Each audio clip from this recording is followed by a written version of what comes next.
Bakunzi bacu rero b'Isaro Life TV twongeye twagarutse, ndabasuhuje mwese.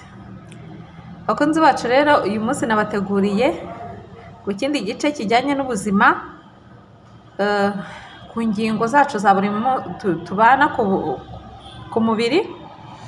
Uyu munsi nari nateguye kubagezaho igice kijyanye n'ijisho.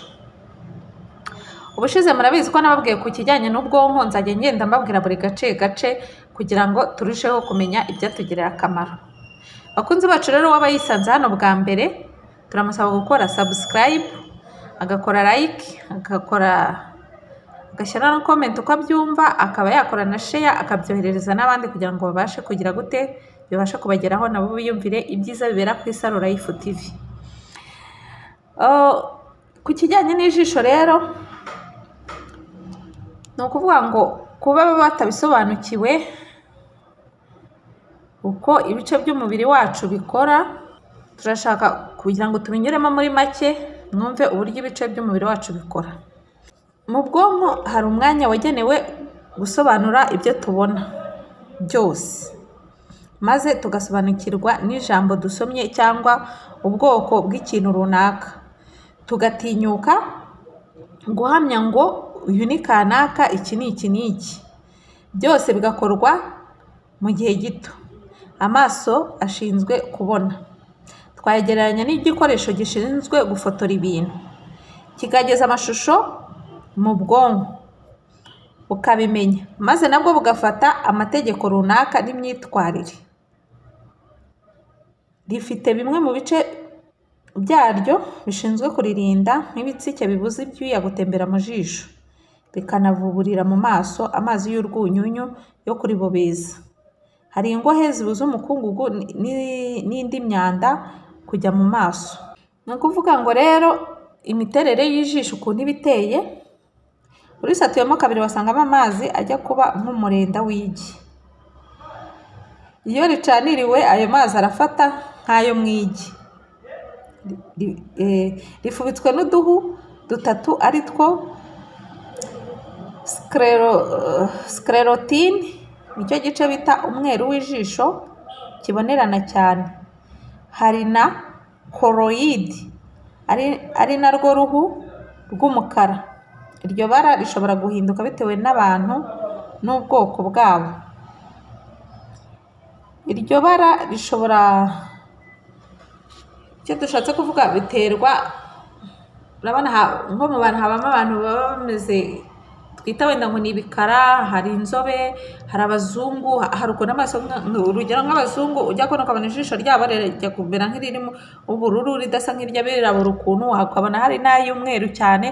Ni ukuvuga ngo buriya amaso aba agiye atandukanye.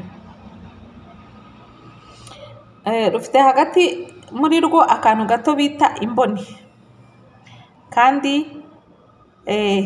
hari kandi retine ari nako gahu gato kabonerana, koroshye cyane kandi katihanganira urumuri.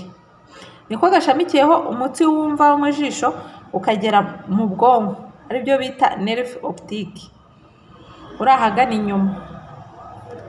Muri uwo mutsi niho amakuru yerekeranye n'ibyo ijisho ribona anyura ajya mu bwonko.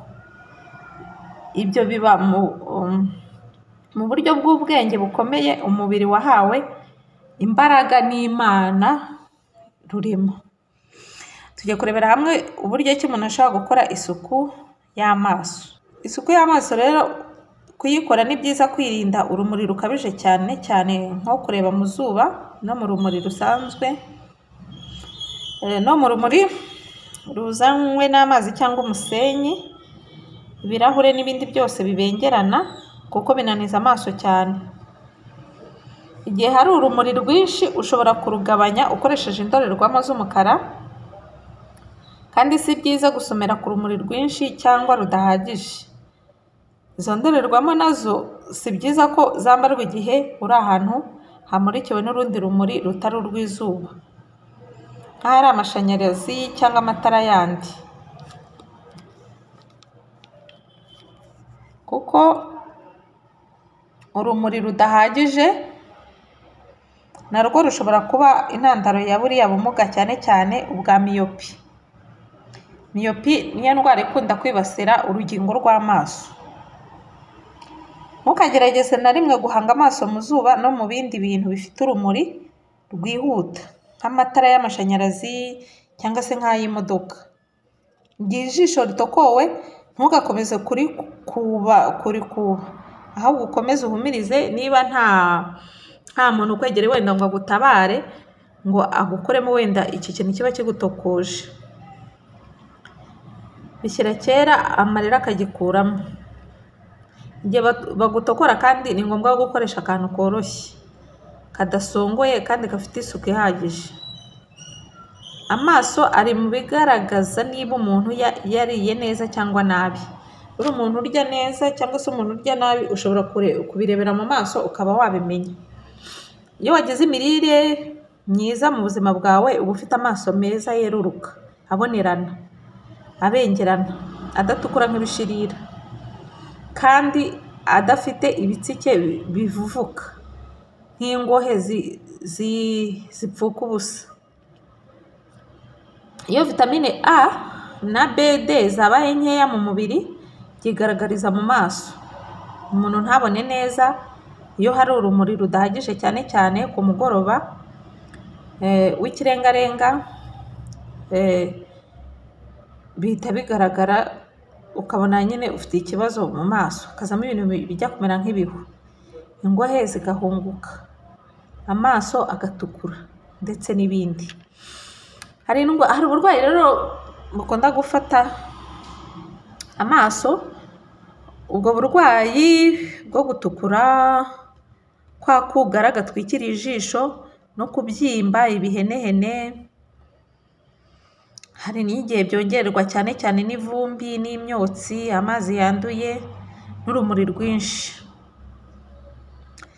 Bishoboka ko mu burwayi buba bufitanye isano no kubura vitamine A cyangwa se nk'uburwayi bw'umwijima n'impyiko, icyo bita conjonctivite ebrepharite. Ni ukuvuga ngo rero umuntu ashobora kuba arwaye n'umwijima ukaba wabibonera mu maso. Murumva ko rero ni urugingo rw'ingenzi kuko ushobora no kurusuzumiramo ibindi bintu nk'umuntu w'umuhanga uzi uburyo ki ibyo bintu bimeze. Ushobora gusuzumiraho umwijima mu buryo busanzwe, ukavuga ati uyu muntu afite ikibazo cy'umwijima, ukaba wanamugira inama yo kwegera abaganga ba kizungu bakamurebera bakaba babasha kumufasha. Hari rero nk'ibintu runaka dukoresha mu buzima bwa buri munsi, aricyo mbabwira ni bakunzi banjye b'Isaro Life TV, mwagombye kujya mwita kuri ibi bintu kugira ngo ubuzima bubashe gukomeza kugenda neza. Ikintu cya mbere nongere mbabwire bakunzi banjye b'Isaro Life TV, ntukabure guhekenya karoti. Karoti nicyo kintu cya mbere cyihuta mu gufasha ibintu by'amaso. Karoti ukuba wayifata ukayihekenya cyangwa se ukayikoramo nka ji, ukayikoramo umutobe. Ni ukuvuga ngo karoti irahagije rwose. Karoti uyikoresha hafi ya buri gihe kugira ngo ubashe gukemura icyo kibazo cy'amaso, kugira ngo ubuzima bw'amaso bushobore gukomeza kugenda neza. Harimo n'icyo bita kamomiye. Habaho n'icyayi cya kamomiye. Ushobora gukoresha kamomiye cyangwa se nka fenuye, ushobora nayo kuyikoresha. Hari n'ubundi burwayi bw'ijisho bakunda kwita nk'agakoko. Nk'abantu bo mu byaro cyane cyane batari abo mu mijyi bakunda kubivugaho cyane, nk'abo twita wenda ngo mu cyaro, bakaba bavuga ati runaka yarwaye agakoko mu jisho, aribyo bita keratite. Ni uburwayi bw'igihu kibonerana gitwikira ijisho kigatuma ijisho ritabona neza. Murumva ko rero kiba kibangamiye ubuzima bw'umuntu. Kandi nabwo hari ibintu by'ibanze rwose biba bishobora gufasha ibyo bintu runaka. Ni ukuvuga rero ngo wakoresheje kunywa ya karoti cyangwa se kuyihekenya, ni ukuvuga ngo icyo kibazo ntushobora guhura nacyo. ariko mwibaze ko rwose abakunzi banjye b'Isaro Life TV hari n'umuntu mu buzima bwe ushobora nko kumara nk'ukwezi cyangwa se amezi abiri cyangwa se n'umwaka atararya ikintu bita karoti. Uwo muntu uzamusangaho pe, uzamusangaho ashobora rwose pe akaba yirira ibindi biryo runaka, ariko ugasanga mu buzima bwe ntashobora gukubitana na karoti nk'iyo karoti ngo ayihekenye, cyangwa se aba yayikoramo umutobe. Ko abantu bose bazikoramo umutobe, ariko urumva ko no kuyihekenya ntacyo bitwaye. Bifasha ubuzima gukomeza kumera neza bw'ijisho, ugasanga rimeze neza. Bakunzi banjye rero, hari n'ubundi burwayi bakunda kubwita isekera. Ni akabyimba kaza ku mpera z'ibihenehene ku jisho nyine, bakita orogereti. Ni ukuvuga ngo rero isekera bakoresha imiti kugira ngo gashye vuba, aribyo bita orogereti, kugira ngo babashe kukavura. Urumva rero ubwo burwayi bukunda gufata ku jisho cyane. Niyo mpamvu rero navuze uyu munsi ngomba kubategurira ku kibazo cy'ijisho, tukarebera hamwe uburyo ki umuntu ashaka kubungabunga ubuzima bw'igice cy'ijisho.